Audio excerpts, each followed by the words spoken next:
Bonjour à toutes et à tous, bienvenue dans le podcast La Sueur, salut Big Rusty, pourquoi est-ce qu'on a un smile comme ça? Parce que le banger ultime du MMA français, les gars, Baysangour Shamsudinov, Cédric Doumbé est officiellement officiel Big Rusty. Eh oui, le 7 mars prochain, PFL Paris, en direct sur DAZN, et on vient jamais les mains vides, vous le savez, puisque vous avez 3 mois de DAZN à moins 50%. En partenariat avec La Sueur tout simplement, lien dans la description en commentaire épinglé. Donc vous aurez, je rappelle juste comme ça, il y a Usyk Fury, Francis Ngannou, Anthony Joshua et Baki Doumbé. Et ce qui est bien, c'est qu'avec Baki Doumbé, Big Rusty, il y a quelques jours, vous disiez, de toute façon, il n'y a pas de problème.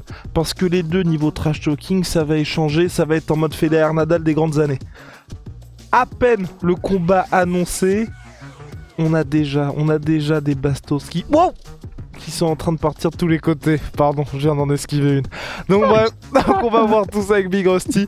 Le prono de Cédric Doumbé. L'annonce très très forte de Baysangour Shamsudinov. On est trop chaud. Et ce que Big Rusty m'avait envoyé en plus, c'est que ça n'a même pas encore vraiment commencé. Non, mais là... Ah mais là, on va tellement se régaler de pâtisserie tous les jours là avec ce qui se trame. En vrai, c'est indécent là ce qui va arriver. Oh là là. Allez, c'est parti, générique. Soit.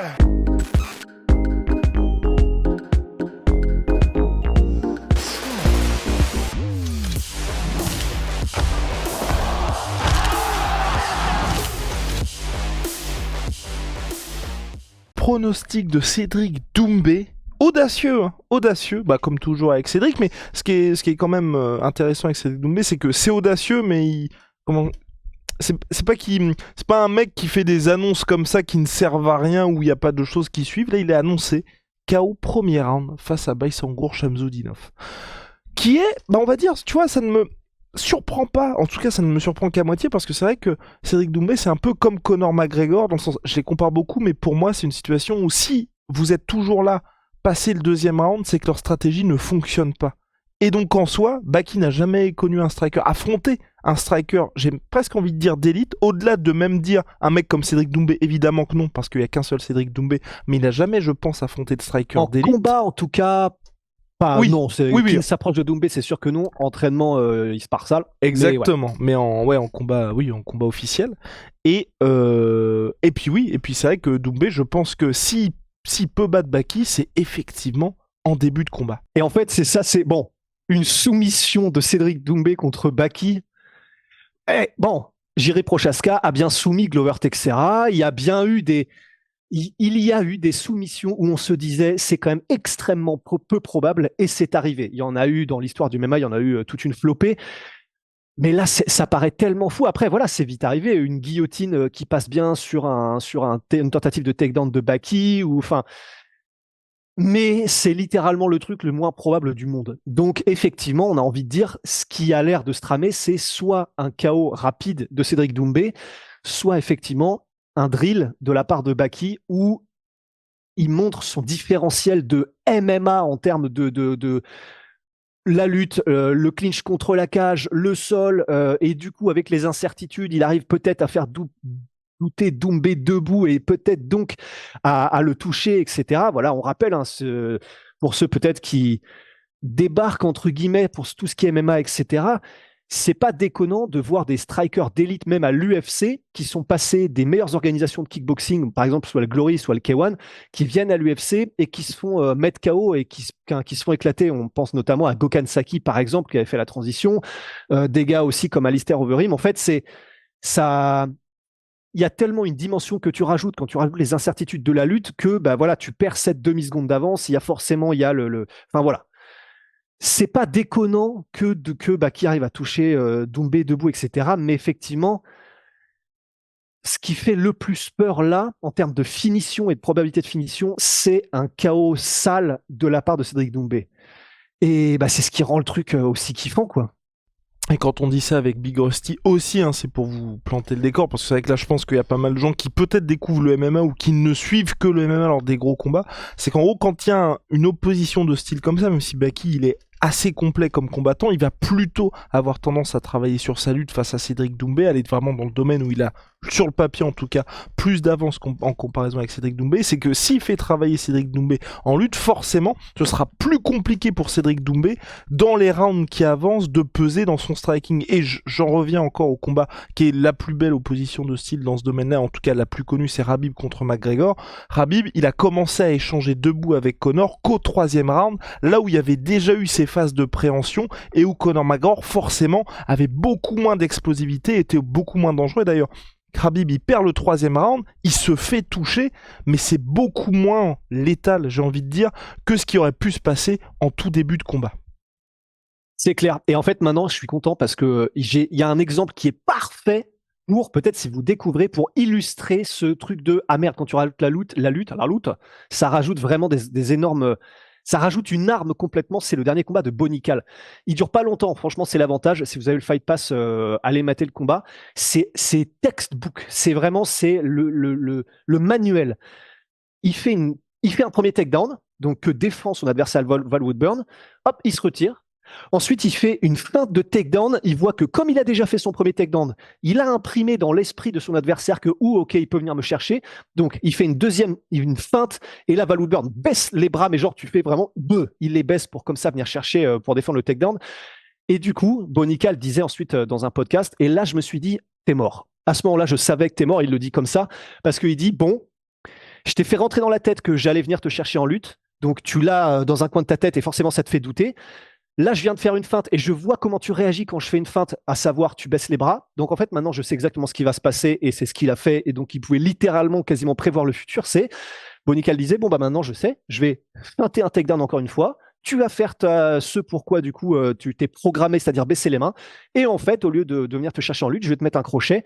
Et il le fait, et ça passe, et knockdown, et il le termine 30 secondes plus tard. Donc, en fait, c'est ça qui est bien, c'est que oui, bien sûr, vous mettez Cédric Doumbé et Baki dans un ring de kickboxing, il y a bien sûr, il y a pas photo, il y a pas de match, bien évidemment, c'est pas la même classe en termes mondial, en termes de kickboxing, tu vois. Et encore une fois, c'est pas pour descendre Baki. C'est dans le sens, Baki, c'est un combattant de MMA. Bon, il a 22 ans, il est en train d'écraser tout le monde. Donc, c'est pas pour descendre Baki, c'est simplement que factuellement. Bah, c'est comme si vous faisiez judo Baki contre Doumbé, c'est la même chose. Oui, exactement. Voilà, pareil, typiquement. Mais donc, c'est tout ça pour dire, normalement, s'il y a un chaos et que ça se termine comme ça, c'est Doumbé, mais ne soyez pas surpris si jamais il y a un knockdown de la part de Doumbé ou quoi. C'est déjà arrivé dans l'histoire du MMA. De Baki, de la part de Baki. De Baki, pardon. Krokop, Randleman, pareil. Enfin voilà, c'est arrivé. Faut pas se dire que c'est un truc qui est impossible. Mais ouais, non, en tout cas, là, on est déjà en train de s'embarquer tellement. Là, oui, ça fait discussion de comptoir, mais parce qu'on a trop envie d'en parler et qu'on s'est dit, bon, c'est pas possible. On fait un podcast dessus, il faut qu'on échange, faut que ça sorte là. Et voilà. Et Big Rusty. Et donc, après la réponse premier round de Cédric Doumbé, Baki a posté une petite story. La story, on va dire qu'on attend avec... parce que c'est aussi un duel, mine de rien, entre eux, ils ont 9 ans d'écart les deux. 2001 et 92 pour Cédric Doumbé. Et donc, 7 mars, ça va envoyer un vieux monsieur à la retraite. C'est Baki qui a tweeté ça. Bon, c'est vrai que je pense qu'on est dans une situation... Bon, ce sera évidemment pas retraite pour Cédric Doumbé, mais c'est vrai que, et comme on le dit à chaque fois avec Big Rusty pour Cédric Doumbé, chaque combat, il joue pas sa carrière, mais toute la hype qu'il y a autour de lui, tout ce qui se passe autour de lui, Enfin, vous voyez l'intérêt qu'il y a à chacun de ses combats, c'est évidemment parce qu'il est invaincu, comme Conor McGregor, parce qu'il met tellement de trash talking que forcément, il y a aussi le côté enjeu au-delà du combat, mais sa réputation qui est mise à chaque fois, donc forcément, pour Baki, c'est vrai que ça joue aussi, et qu'à bien moins à perdre que Doumbé, c'est ce qu'on avait dit aussi dans le premier podcast au sujet de ce combat. Ah bah c'est sûr, là celui qui prend entre guillemets le plus gros risque c'est Doumbé sans aucun doute, parce que Baki il a encore sa carrière devant lui, que Cédric Doumbé là normalement il en est au point où il faut juste qu'il engrange les combats qui lui rapportent le plus d'argent, donc c'est sûr que Baki a tout à gagner en battant une légende, en battant ce gars qui va, même s'il est déjà très connu en France, c'est déjà une star en France Baki, malgré sa très jeune carrière, il n'y a qu'à voir les chiffres qu'il fait et qu'il sort, enfin voilà, c'est mathématique. Et malgré ça, effectivement, la hype Doumbé, c'est tellement un autre niveau que qui que tu sois en France, en réalité, peut-être que s'ils étaient dans la même catégorie, à la limite, ça aurait pu être Cyril, tu vois, ou peut-être BSD qui monte aussi en termes de hype, mais là, sinon, il y a qui qu'affronte Doumbé en France, c'est lui qui donnera la lumière à celui qui l'affronte. C'est lui qui sera, entre guillemets, celui qui chapeaute le duel tellement tout le monde vient, entre guillemets, pour lui d'abord, quoi. Big Rusty, est-ce que t'as quelque chose à ajouter? Une ultime bafouille par rapport à ce combat-là? Une ultime bafouille, non, mais c'est juste que qu'est-ce que je kiffe. Il commence déjà effectivement sur Twitter, ça s'envoie des pics de tous les côtés. Oh là là là là, c'est premier jour de l'officialisation officielle en tout cas, et c'est déjà tout ce qu'on espérait, quoi, tout simplement. Mais une question néanmoins, et là, de toute façon, on en parlera une fois le combat passé, parce que, bah, évidemment, là, il reste encore beaucoup de temps. C'est vraiment là, je me pose la question, Big Rusty. Oh. Qu'est-ce qui va, et même à l'UFC, tu vois, j'ai du mal à me dire, qu'est-ce qui, pour à la France, peut être plus gros que ce combat-là? Et là, les gars, mais quand je dis ça, c'est pas du tout fanboy, parce qu'on sait qu'il y a des gens qui répondent en commentaire, oui, mais le combat BSD Poirier est bien plus important. Alors, les gars, je suis d'accord. Comme Cyril contre Francis c'était plus important, Cyril contre John Jones c'était plus important. Mais là, il y a En vraiment termes d'enjeux sportifs, oui. Évidemment, oui. Mais Ouais. là, on a vraiment ce sentiment que tout le monde se prend de passion pour ce fight. Et Ouais. je vois pas ce que tu peux faire de plus gros que ça. Ben non, mais c'est ça. Enfin, C'est vraiment. Doumbé McGregor, quoi. Enfin, Ouais. Non, mais c'est clair. Enfin, le fait que tous les réseaux sociaux vont être en feu de tous les côtés par rapport à ce combat, c'est les chiffres seront peut-être similaires, je pense, par rapport à la Fight Week de Benoît et la Fight Week de Doumbé Baki. On va voir, mais non, en termes de choc franco-français, c'est impossible.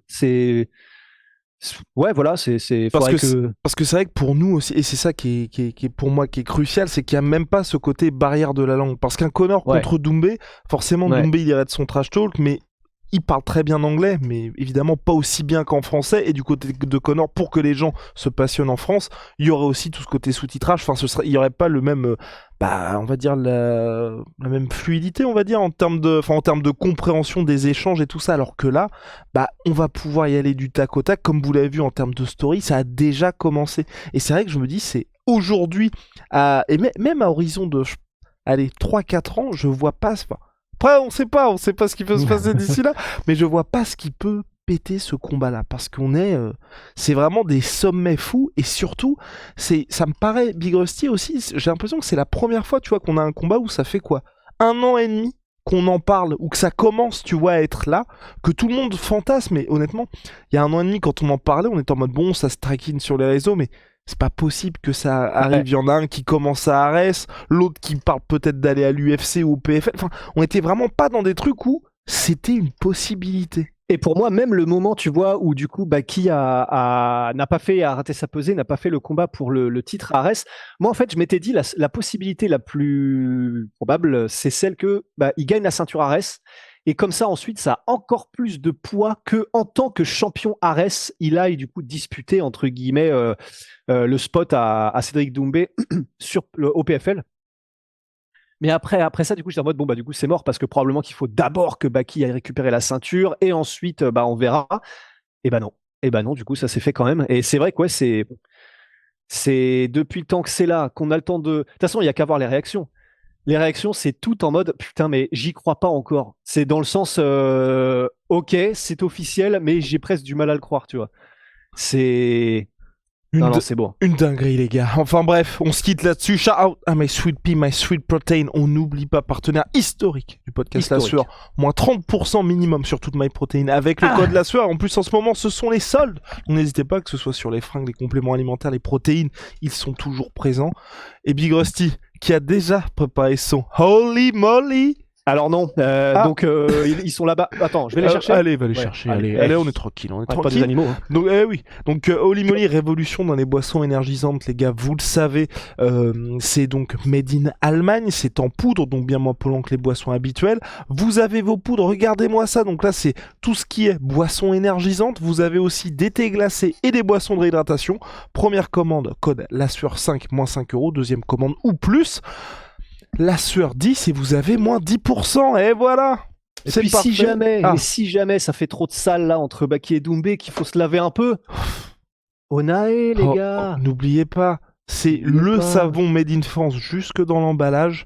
N'hésitez pas là aussi. Puis on a aussi des collabs avec des fighters, dont Benoît Saint-Denis. Allez. Morgan Charrière, Abdouraguinov, putain.